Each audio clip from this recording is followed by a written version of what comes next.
Assalamualaikum warahmatullahi wabarakatuh. Selamat pagi, semoga keberkahan dan kesejahteraan untuk kita semua. Perkenalkan, saya Emma Nurmaya, dosen program studi manajemen Fakultas Ekonomi dan Bisnis Universitas Ahmad Dahlan. Pada kesempatan ini saya ingin sharing salah satu mata kuliah yang saya ampu, yaitu International Human Resources Management. Mata kuliah ini merupakan salah satu mata kuliah konsentrasi dan disampaikan dengan metode ceramah, diskusi, penugasan, presentasi. Kuliah ini menggunakan pendekatan problem-based learning dan juga collaborative learning. Video kali ini dibuat guna memenuhi salah satu syarat sertifikasi dosen terkait pernyataan diri dosen dalam unjuk kerja Tridharma Perguruan Tinggi, khususnya di bidang pengajaran.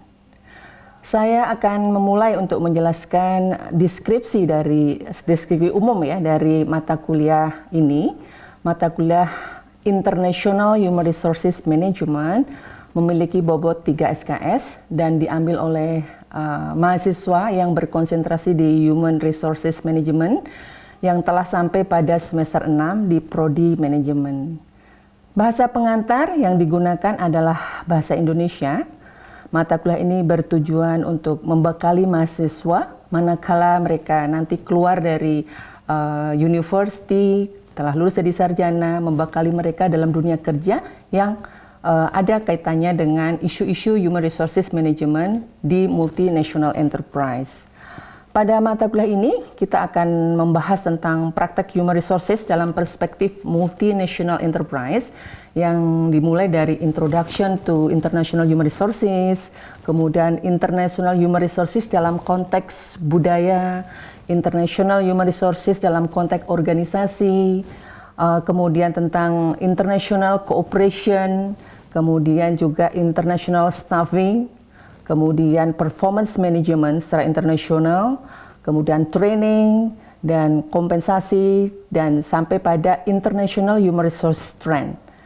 Ada beberapa capaian yang harus dikuasai mahasiswa setelah menempuh mata kuliah ini, seperti satu, memahami dan membedakan konsep ataupun teori ataupun metode-metode yang digunakan dalam domestic human resources, manajemen human resources, dan international human resources. Adapun referensi yang digunakan pada mata kuliah ini adalah, yang utama adalah buku yang ditulis oleh Peter Dowling et al., terbitan Cengage Learning. Kemudian mahasiswa juga dianjurkan untuk dapat membekali diri dengan pengayaan akademik yang dapat ditemukan pada jurnal-jurnal dari penelitian terdahulu dan juga buku lain. Kemudian adapun kuliah dilaksanakan dengan ceramah, presentasi, diskusi, melihat video dan lain sebagainya, tergantung pada capaian yang ditargetkan pada masing-masing pertemuan. Dan dengan pendekatan problem-based learning dan collaborative learning, mahasiswa didorong untuk berperan aktif, misalnya dengan bertanya, menjawab soal, dan didorong untuk mampu bekerja sama dalam tim. Evaluasi perkuliahan mendasarkan pada ketercapaian CPMK, capaian pembelajaran mata kuliah yang diturunkan dari CPL yang dibebankan pada mata kuliah ini, dan penilaian ini dikemas dalam 4 uji kompetensi yang disesuaikan dengan sub CPMK, dan hal-hal yang saya lakukan hal-hal yang saya lakukan di atas diharapkan bisa berkontribusi dalam mencapai profil lulusan yang ditetapkan oleh Prodi, dan secara lebih luas bisa membentuk sumber daya manusia yang mampu berkontribusi secara signifikan kepada masyarakat, negara, dan peradaban. Demikian informasi yang saya sampaikan mengenai mata kuliah International Human Resources Management. Berikut dapat disaksikan bersama cuplikan dari proses pembelajaran yang saya laksanakan secara tatap muka di ruang kelas. Selamat menyaksikan. Terima kasih. Assalamualaikum warahmatullahi wabarakatuh. Waalaikumsalam warahmatullahi wabarakatuh. Gimana kabar? Sehat nggak? Alhamdulillah. Alhamdulillah. Baik, hari ini kita jumpa lagi ya untuk kuliah pada minggu ini.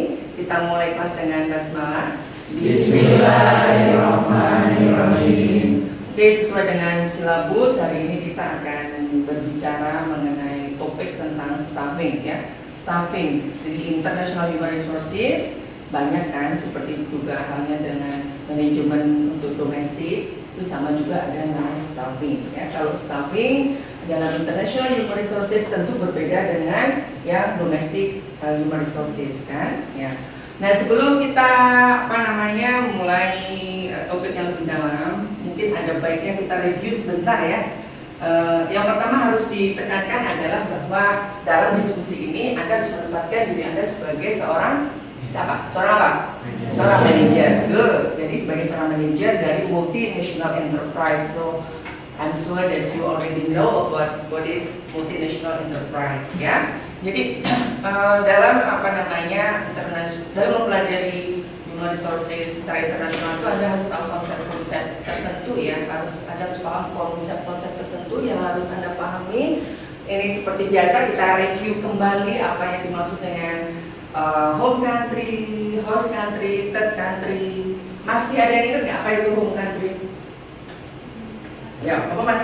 Home country atau parent country itu negara di mana kantor pusat itu berada, Bu. Ya, good. Jadi home country adalah negara di mana asal dari perusahaan itu berada, itu seperti itu. Nah, selain home country ada yang namanya host country. Host country adalah tempat kantor cabang di mana perusahaan itu berada, ya. Nah, seperti contoh-contoh frame dari mata kuliah kita dari chapter paper sebelumnya kita set up ya, bahwa contoh kita adalah perusahaan Indomie ataupun Indofood ya, Indofood yang dia membuka cabang di Senegal. Yang dimaksud dengan home country di sini berarti mana? Indonesia atau Senegal? Indonesia. Ya. Yang host country adalah Senegal. Selain itu ada third country di luar Senegal itu mungkin ada Nigeria ataupun Zimbabwe atau mana? Di negara-negara Afrika seperti itu. Nah, sebentar. Jadi mengapa home country ataupun headquarters itu akan menempatkan karyawan itu di host country, di subsidiaries. Masih ingat ya subsidiaries ya? Nah, dia akan menempatkan itu karena apa? Ada beberapa alasan. Mungkin alasan karena memenuhi kebutuhan, ada gap, kekurangan tenaga ahli di kantor subsidiaries, maka dia akan mendatangkan itu mungkin dari Indonesia, dari headquarter ataupun di negara sekitarnya. Alasan yang lain adalah manajemen development. Apa itu manajemen development? Staffing, menempatkan karyawan di luar negeri, itu sebenarnya juga salah satu dari fungsi training and development. Wah, kenapa disebut sebagai training and development? Ada yang tahu? Sepertinya dikirim ke subsidiary untuk mentransfer ilmunya sehingga karyawan di kantor cabang itu terlatih sama yang expatriate. Yes, good. Jadi betul ya. Jadi dengan menempatkan karyawan di luar negeri sebenarnya sudah ada fungsi training. Karena apa? Dia dari headquarter dari Indonesia tadi ditempatkan bisa dari sana dia transfer knowledge kan, karena ada gap tadi yang kurang, yang mengajari karyawan yang ada di subsidiaries, berarti sana sudah ada proses ataupun fungsi dari training, meningkatkan knowledge skill dan ability dari karyawan-karyawan di subsidiaries. Tetapi itu juga sebagai training juga bagi si karyawan itu yang ditugaskan ke subsidiaries, ya kan? Karena dia pergi ke sana, sesuatu yang baru dan sebagainya, knowledge skill ability akan naik lagi kan? Dari orang yang kita kirim itu juga sudah sebagai fungsi training and development bagi karyawan itu sendiri gitu ya. Nah, kemudian alasan yang lain mengapa kita menempatkan karyawan di subsidi itu adalah karena organizational development. Kalau kita membawa orang let's say dari Indonesia tadi, Indomie tadi ya, dari Jakarta, dari Indonesia dibawa ke sana, dia bisa berinteraksi dengan orang-orang di sana, dia bisa expanding market ya, bisa menemukan pasar baru dan lain sebagainya. Jadi itu akan meningkatkan organisasi development, kemampuan organisasi, organizational development, kemampuan organisasi ataupun meningkatkan kapabilitas dari organisasi. Aku ngirim orang ke sana, jadi karyawan di sana karyawan itu bisa berinteraksi dengan banyak orang, akhirnya mungkin ada pesanan-pesanan baru, permintaan baru itu terjadi ya. Jadi ini beberapa alasan mengapa organisasi multinational enterprise itu menempatkan karyawan di subsidiaries. Kemudian penempatan juga ada tipenya ya. Jadi penempatan itu bisa dikelompokkan menjadi dua sebenarnya, short term jangka pendek ataupun yang suka orang menyebutnya sebagai tradisional. Sebagai tradisional itu biasanya dia lebih dari 1 tahun atau mereka menyebutnya sebagai jangka panjang.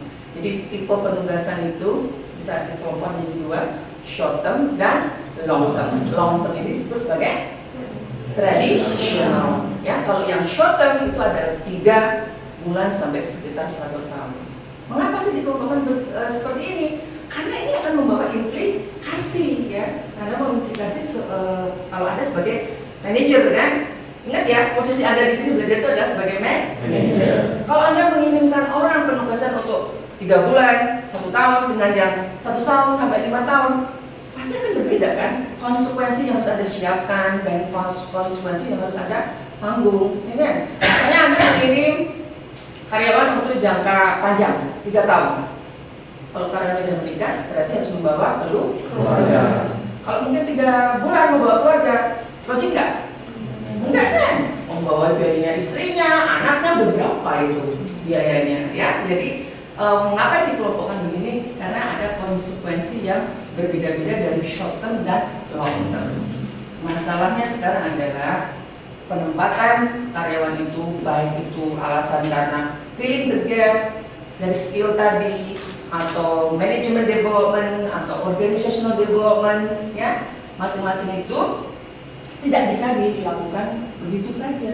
Karena kalau kita coba siapa yang mau dikirim saja tanpa ada seleksi yang bagus, ada training yang bagus gitu saja, ada kemungkinan mereka balik ke Indonesia, nggak betah di sana dan sebagainya kan, gitu. Itu yang disebut sebagai konsep expatriate failure, kegagalan ekspatriat. Mungkin ada yang sudah membaca lebih dulu apa yang maksud dengan expatriate failure. Coba siapa? Nah, Mas Dani apa? Expatriate failure itu atau kegagalan ekspatriat itu terjadi karena si karyawan yang dikirim ke kantor cabang ini itu dia pulang belum pada waktunya. Jadi dia mengalami kegagalan dalam menjalankan tugas. Ya, jadi dalam buku yang kita pakai ya, bukunya Dowling itu memang dia mengatakan demikian bahwa yang dimaksud dengan expatriate failure itu adalah karyawan yang kita kirim, ekspatriat, masih kan lo ya, jangan sampai keliru misalnya, harus sampai jadi ekspatriat yang kita kirim itu pulang sebelum waktunya. Harusnya didinaskan tadi, karena tipenya ya, jangka pendek 3 bulan, tapi dia sebelum 3 bulan sudah pulang. Didinaskan 1 tahun, baru 6 bulan sudah pulang. Didinaskan 3 tahun, sudah mau pulang. Ya, itu makanya disebut sebagai expatriate failure. Tapi sebenarnya ada sih pendapat lain yang mengatakan expatriate failure itu ya bukan hanya pulang saja, tapi dia juga performanya tidak bagus. Maksudnya ekspatriasi itu di sana bekerja tapi tidak perform. Itu juga dimaksud dengan expatriate failure. Tapi otomatis demikian ya, kalau dia udah gagal, nggak perform pasti otomatis dia pulang ya. Tapi sebenarnya kalau dia pulang cepat tuh alasannya banyak, bukan hanya karena dia tidak perform, tapi ada alasan-alasan lain. Yuk, siapa sudah membaca bukunya lebih dulu? Kenapa expatriate failure? Kenapa dia pulang sebelum waktunya? Yuk, apa? Kira-kira apa?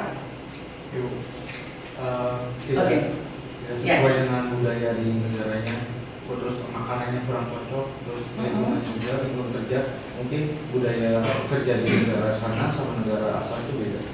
Itu dari point of view dari karyawan kan? Iya.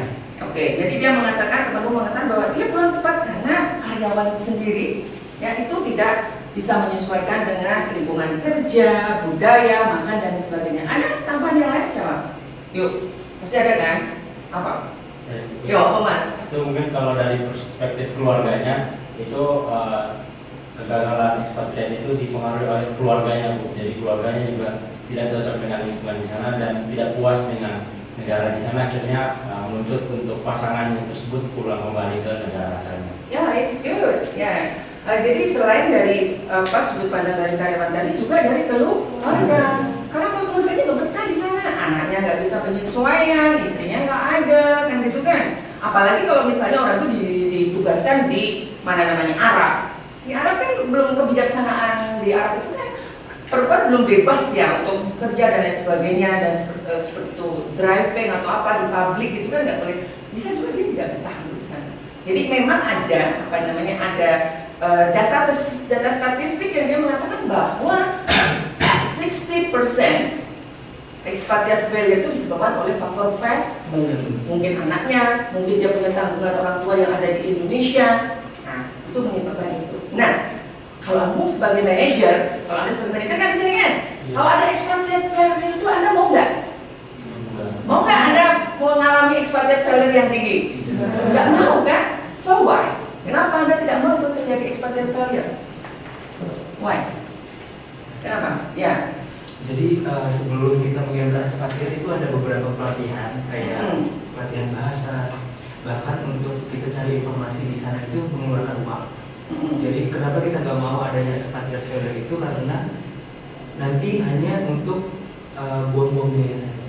Ya, ada yang bisa menambahkan jawaban dari Mas Kis ini bahwa expatriate failure itu kalau gagal itu kita menanggung uang banyak. Karena waktu mau pergi kan kita memberikan training, itu kan biaya kan, gitu. Terus apa lagi selain itu, selain training? Ya. Selain training ada beberapa dokumen seperti visa atau yang lainnya, terus ada biaya tanggungan hidupnya kan udah dikasih, terus itu udah mengeluarkan juga, terus kalau nggak jalan, terus balik duluan itu udah finansialnya Ya. finansialnya. Ya, jadi kan itu sudah membiayai istrinya, membawa istrinya ke sana, tiket pesawat, bayar visa dan lain sebagainya. Akhirnya itu mereka melakukan kan kita rugi. Nah, itu adalah konsekuensi dari kalau terjadi expatriate failure. Tapi itu dari segi uang saja. Sebenarnya ada kerugian yang lain yang sebenarnya lebih penting untuk dalam jangka panjang. Apa misalnya? Hubungan kerjasama, Bu. Kalau misal kita udah ngirim karyawan ke negara cabang kan otomatis negara kita itu ada kerjasama dengan negara kantor cabang tersebut. Ketika ada kegagalan itu kantor cabang, warga negara atau pemerintah kantor cabang itu kekurangan kepercayaan lagi untuk bekerja sama kembali dengan pihak kita atau negara kita. Yes, good. Jadi begitu ya. Jadi kalau terjadi expatriate failure, not just in terms of cost saja yang kita hadapi, tetapi juga ada faktor lain. Misalnya apa? Negara di mana host company itu ada, subsidiary kita ada itu menjadi tidak percaya dengan kantor kita, dengan perusahaan kita. Karena apa? Misalnya urusan visa. Wah, ini bisa baru dikeluarkan 3 tahun, baru 2 tahun udah pergi lagi. Nanti itu akhirnya akan mempersulit untuk aktivitas selanjutnya bagi perusahaan kita gitu ya. Kehilangan kepercayaan dari government di mana host company ataupun subsidiary itu berada. Ya kan? Yang lain lagi apa misalnya? Kalau misalnya dia pulang, kamu ada orang datang ke Indonesia di perusahaan kamu teman, tiba-tiba dia pulang, kamu merasa gimana? Merasa gimana? Merasa malu, merasa nggak enak. Apakah aku bukan tuan rumah yang baik kan begitu kan? Kenapa kamu nggak betah dan sebagainya dan seperti itu kan? Nah itu juga sangat mempengaruhi psikologis dari karyawan yang ditinggalkan gitu. Terus apa lagi? Kerugian yang lebih ini lagi, apalagi yang bukan dulu uang. Karyawan itu sendiri. Kalau kamu gagal, kamu pulang. Walaupun gagal itu bukan karena kamu perform jelek, tapi karena family-mu, kamu pulang gimana perasaanmu? Jadi kalian punya diri kan malu ya nggak? Malu kan? Aku misalnya nggak perform pulang gitu. Dan juga selain itu bisa mempengaruhi apa? Yang dikirim lagi ke sana. Kok dia mau nggak betah ya? Jangan-jangan ada apa? Kan jadi reluctant. Jadi yang mempengganti kan jadi sulit kan untuk itu. Dari pikir-pikir gitu. Dan juga itu bisa mempengaruhi karir dari si karyawan sendiri. Ya, that's why untuk mengirim karyawan itu tidak boleh sembarangan. Staffing pemilihan karyawan secara untuk disubsidi itu tidak boleh sembarangan. Ya, nah ada beberapa pendekatan yang dipakai ya, yang dipakai untuk menempatkan karyawan itu. Menempatkan karyawan akan kita pilih dari mana? Sebenarnya ada teorinya, ada 4 ya, etnosentrik, polisentrik, geosentrik, dan geosentrik. Kalau etnosentrik itu adalah perusahaan itu ingin menempatkan tenaga kerja di subsidi itu dari kantor cabang, karyawan dari kantor cabang. Karena apa? Mindsetnya dari kantor cabang itu mungkin merasa lebih bagus lagi, atau mungkin ketersediaan karyawan di subsidi itu tidak ada ataupun sedikit gitu. Atau yang lain lagi adalah mungkin yang pendekatan yang berikutnya adalah polisentrik. Polisentrik itu adalah mindset dalam perusahaan multinational enterprise itu bahwa setiap subsidiaries itu punya kelebihan, punya kekurangan, punya keunikan sendiri. That's why dia mempunyai pandangan seperti itu. Dia lebih senang kalau penggunaan tenaga kerja itu dipenuhi dari host kantor itu sendiri. Ya, yang terakhir adalah yang ketiga ya. Yang ketiga apa? Biosentrik. Kalau biosentrik itu sebenarnya perusahaan itu bukan tidak memikirkan apakah ini dari host atau ini dari head. Yang penting adalah dari mana saja, as long as kompetensi itu ada dalam orang tersebut. Ya, kalau contoh kita yang di Senegal bisa dari Indonesia, bisa dari atau dari mana saja. Yang penting kompetensi yang kita butuhkan untuk mengisi itu ada pada seseorang itu. Jadi boleh siapa saja. Ya, yang berikutnya apa? Radiocentrik. Nah, radiocentrik itu ada penempatan tenaga kerja tadi, ya, dengan apa? Siapa yang udah baca duluan? Radiocentrik apa? Berdasarkan kewilayahan. Jadi dia mendapatkan karyawan yang bertempat di kantor cabang itu berdasarkan kewilayahannya. Misal itu hanya dari Asia, jadi karyawannya itu hanya diambil dari Asia saja. Oke. Itu sudah betul, tapi akan lebih sempurna lagi kalau begini. Jadi kalau radiocentrik itu sama dengan geosentrik. Yang penting adalah kompetensi itu dimiliki oleh seseorang, terlepas dari negara mana. Hanya saja kalau radiocentrik itu berdasarkan wilayah saja, mungkin Asia, gitu, mungkin Australia, mungkin Amerika, kan gitu ya, ASEAN, begitu. Jadi kalau yang radio itu semuanya dari mana aja. Tapi kalau ini radio itu adalah dibatasi siapa saja kompetensinya, tetapi untuk area-area wilayah tertentu, region tertentu, ada ASEAN, Eropa, Amerika, terus seperti itu. Ya, jadi kenyataannya apakah semuanya demikian? Kita mau pakai ini, mau pakai etno, poli, regio apa lagi? Geosentrik. Apakah itu tidak? Karena ada unsur yang lain, yaitu adalah ada constraint placed by host government. Misalnya di Indonesia, mungkin Honda ya. Honda dari mana originalnya? Jepang, dia mau bangun ke Indonesia. Oke. Untuk manajemen human resources karena ini sensitif, aku mau bawa orang dari Jepang supaya dia tahu aturan-aturan dari perusahaan bank itu. Tapi di Indonesia itu dibatasi karena untuk manajer human resources management itu tidak boleh orang di luar Indonesia. Jadi walaupun dia pengennya etno tapi tidak bisa karena ada batasan seperti itu. Yang selanjutnya adalah ketersediaan tenaga kerja. Kadang-kadang yang bagusnya adalah di subsidiaries. Menurut analisis itu harus subsidiaries, tapi karena satu sudah ada terpaksa dari Indonesia. Ya, ini adalah topik hari ini. Jadi kita akan resume kembali apa yang Anda pelajari dari ini. Sudah mencapai belum tadi learning objektif Anda tadi? Jadi pertama adalah expatriate failure, kita tahu ya? Ya, expatriate failure. Kemudian mengapa alasan expatriate alasan kita mengirim karyawan itu apa? Ya, kemudian Anda sudah belajar tipe-tipe dari pendekatan penempatan itu. Kemudian yang terakhir adalah sebagai tugas. Ini sebagai tugas bagi Anda ya. Bagi tadi kan ada 4 pendekatan. Etno, poli, regio, dan geo. Nah, kemudian tugas Anda semua tadi sudah tahu kan? Tugas Anda adalah menganalisis. Karena mata konsentrasi ya. Tugas Anda adalah menganalisis masing-masing dari pendekatan ini, kelebihan dan kekurangannya. Ya, itu boleh Anda kerjakan. 4 itu boleh sebenarnya tulis tangan ya, jangan diketik ya. Saya rasa itu ya. Jadi hari ini sudah belajar itu semuanya ya. Mungkin akan ada pertanyaan atau apa terkait tugas, ada nggak? Ya. Individu atau kelompok? Sebaiknya gimana? Kelompok ya. Kita bagi kelompok supaya ada diskusi. Jadi kita kerjakan dalam kelompok. Oke. Kalau nggak ada hari ini cukup segini ya kuliahnya. Semoga bermanfaat dan Anda semua bisa enjoy dengan tugasnya, diskusi dengan teman dan seterusnya, dan semoga nanti Anda kalau menjadi manajer multinational enterprise bisa lebih bagus lagi dalam menjalankan fungsinya. Kita akhiri kelas ini dengan hamdalah. Alhamdulillah.